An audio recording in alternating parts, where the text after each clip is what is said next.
Chers spectateurs, nous présentons, vos gueules un peu dans le fond. Chapeau là-bas la petite dame. Des gangsters, l'historique drame. Stupéfiante révélation sur le scandale des subventions. Nous vous montrons également les aveux d'Innsborough avec son testament, l'ascension d'Arthur Huy au milieu de la baisse. Vous verrez comment rebondit le tristement fameux procès de l'incendie, le meurtre de Dolfoot, la justice dans les pommes, les gangsters en famille ou la mort d'Ernest Rome. Et pour apothéose en un dernier tableau, les gangsters s'emparant enfin de Cicéro. Vous allez voir, joués par les plus grands acteurs, les illustres héros du monde des gangsters, gangsters morts et gangsters vivants, provisoires ou permanents, ceux qui sont des gangsters ou le sont devenus, tel ce vieil Innsborough, modèle des vertus, la main noire, les cheveux blancs, salut un peu vieux dégoûtant.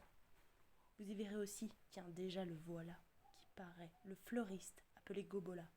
Lui, le gueuloir graissé de pommades synthétiques, vous vendra des vessies pour des lampes électriques. Le mensonge, dit-on, a les pieds raccourcis. Regardez voir un peu les pieds de celui-ci. Autour d'Emmanuel Goreux, amène-toi un peu et fais voir ta binette. Un des plus grands tueurs de toute la chronique, fous le camp. Et voici, curiosité unique, le gangster des gangsters, le tristement célèbre Arturo Huy, fléau que le ciel en colère envoya nous punir de nos iniquités, nos crimes, nos erreurs et notre lâcheté. Comment ne point penser à Richard le troisième? Jamais depuis le temps de Lancastre et Tudor, jamais on n'avait vu la même histoire de flammes et de mort. Vu, honorable société, l'exceptionnel intérêt du spectacle, la direction n'a lésiné ni sur les frais, ni sur le prix des places.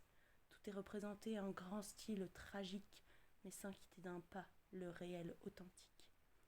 Nous ne vous montrons pas une fiction nouvelle, rien d'inventé ou bien d'imaginaire, d'expurgé et de refait afin de mieux vous plaire. Ce que nous vous montrons est partout bien connu, le drame des gangsters que chacun a vécu.